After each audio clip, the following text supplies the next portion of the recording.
Lep pozdrav in dobrodošli v še enem videu, kjer razkrivamo podrobnosti kriptoprojektov in kakšne investicije dejansko so. In tokrat imamo na tapeti Kusamo. Kaj sploh je? Dajmo si pogledati, tukaj imam že urejen opis. Kusama je eksperimentalna blockchain platforma, zasnovana kot kanaričja mreža za Polkadot. Omogoča razvijalcem, da testirajo in uvedejo nove funkcionalnosti v okolju z manj strogimi omejitvami, preden jih prenesejo na Polkadot. Kusama uporablja podobno arhitekturo kot Polkadot s funkcionalnostmi, kot so parachaini in skupinsko upravljanje, kar omogoča hitro inoviranje. Zaradi svoje odprte narave in hitrejšega razvoja je priljubljen med projekti, ki želijo hitro testirati svoje ideje v decentraliziranem okolju. Torej je v bistvu kot neke vrste testno okolje za Polkadot. In če pogledamo spletno stran, vidim, da imajo zelo lepo urejeno, čeprav je bolj taka simpel spletna stran, ampak na nek način mi je to tudi všeč. Imajo kar lepo urejeno z opisi. Zdaj, kar se tiče bele knjige oziroma white paperja, je povezava direktno na dokumentacijo, to je zdaj v običaju, očitno pri kriptoprojektih, ampak vidimo tukaj, da imajo kar lepo obrazloženo, kar se tiče tegale kriptoprojekta.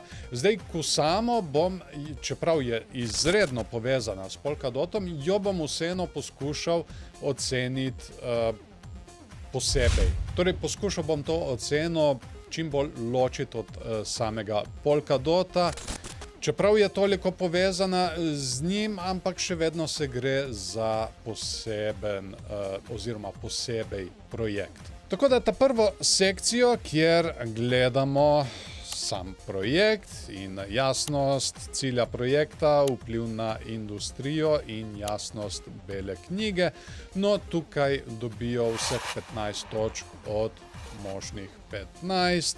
Torej, jasnost cilja projekta, ja, tukaj je itak vse jasno, pa vpliv na industrijo, tukaj cilja na realno industrijo. In jasnost bele knjige, ja, čeprav imamo povezavo na dokumentacijo, moram reči, da je tukaj še vedno izredno lepo in jasno vse opisano. Naprej imamo pa ekipo in podporo. Zdaj, tukaj ni kaj dosti zagledati, tukaj so isti ustvarjalci kot za Polkadotom. Torej, iznajdena je bila leta 2016 in ustvarila sta jo Gavin Wood, ki je tudi co-founder Ethereuma, in pa Peter Szaban. Jaz upam, da nisem razmesaril njegovega imena. In na to je tukaj še Robert Habermajer. Torej, v bistvu ustvarjalci Polkadota so ustvarili tudi tale projekt. Tako da tudi glede na to, kar sem rekel, je vsekakor tukaj izkušena ekipa z ustreznimi izkušnjami. Torej, v bistvu to bi bilo isto, kot če pogledamo Polkadot ekipo tukaj. Torej, Gavin Wood, ki je tudi co-founder Ethereuma. Kar se tiče financiranja in podpore, ja, tudi tukaj lahko gledamo kar po Polkadotu in vidimo, da so kar lepo zbrali. Imajo kar nekaj imen za sabo, ampak to bomo pustili magari za naslednjič, ko se bomo dotaknili prav Polkadota. Tako da, ja, izkušena ekipa z ustreznimi izkušnjami in močna podpora uglednih vlagateljev, tako da tudi tukaj v tej sekciji dobijo vseh 15 točk od možnih 15. Naprej, tretja sekcija, imamo blockchain in žeton. Zakaj uporabljati blockchain in kakšna je vloga žetona? In kot smo že poudarili, že na začetku, ja, blockchain je definitivno sestavni del rešitve in uporabnost žetona ima jasen mehanizem, tako da tukaj dobijo tudi vseh 10 točk od možnih 10. Naprej, četrta sekcija je napredek in cilji. In tukaj sem našel tale blok, kjer objavljajo zadnje novice, sicer je samo blog in to je tudi Polkadot blog, tako da to je treba povedati, ampak moram reči, da kar lepo redno objavljajo.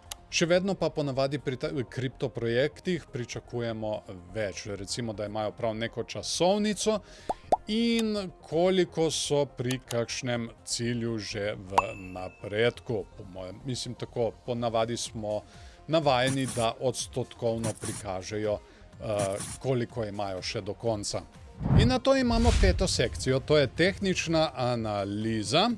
Zdaj, to si bomo pogledali kar tukaj na cryptorank.io, bomo dodali še indikator RSI, da imamo tale priljubljeni indikator tukaj. To je zdaj dnevni graf in moram reči, ja, bili smo kar precej visoko, to je bil 613. Zdaj, padli smo pa vse do, samo malo da vidim, 15, če tukaj prav berem. In ta glavna odporna meja, ki jo morajo zdaj biki prebiti, je na 62. Trenutno se pa držimo na okoli 25. Tako da biki tukaj se morajo vsekakor še izkazati.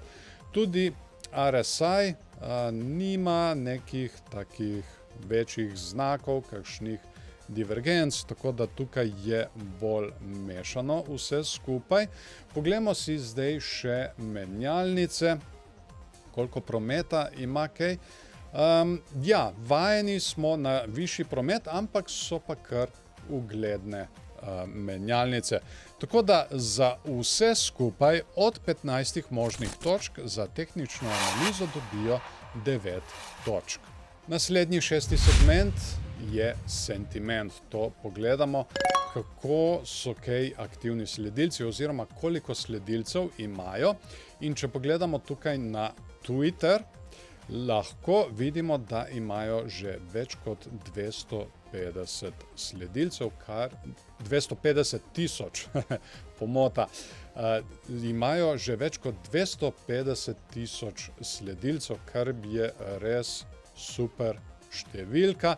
Zdaj, za Discord je pa treba poslati prošnjo, tako da tam nisem mogel videti, kakšno številko kaj imajo, ampak ja, imajo kar angažirano skupnost, očitno bolj ciljajo na Twitter. Zdaj, kar se tiče adopcije uporabnikov, to je še vedno kar relativno, no ja, ni več toliko mlad projekt, ampak mora še delati na adopciji uporabnikov. Tako da za to sekcijo sentiment dobijo 8 od vseh možnih 10 točk. In naprej imamo Certik varnostno preverjanje. No, tukaj se je pri marsikaterem kovancu zapletlo in očitno se bo tudi tukaj pri Kusami. Namreč nimajo opravljene Certik revizije. Oceno sicer imajo visoko, ampak ne sodi med top 20%. In tako tudi pač ne vemo, če imajo odpravljene vse varnostne težave. Na nek način je to kar škoda, čeprav ja, se gre kot za neke vrste stranski projekt oziroma testni projekt. Oziroma sandbox, če se lahko tako izrazim, malo programersko. In ko seštejemo vse točke, dobimo oceno 63 od 100, kar ta projekt uvršča pod povprečno, potrebnih je več raziskav. Tako da je malček več od tiste zlate sredine. In tako, to je bila naša raziskava Kusame. Kar napišite nam spodaj, kaj si vi mislite o njej. Lahko nam tudi predlagate kakšen svoj priljubljeni kriptoprojekt, da ga malček podrobneje pogledamo in ocenimo. Vsekakor se priporočamo tudi za kakšen všeček in seveda ne se pozabiti naročiti na naš kanal, da ne boste zamudili naše naslednje raziskave. Hvala vam za vašo pozornost in se vidimo v naslednjem videu.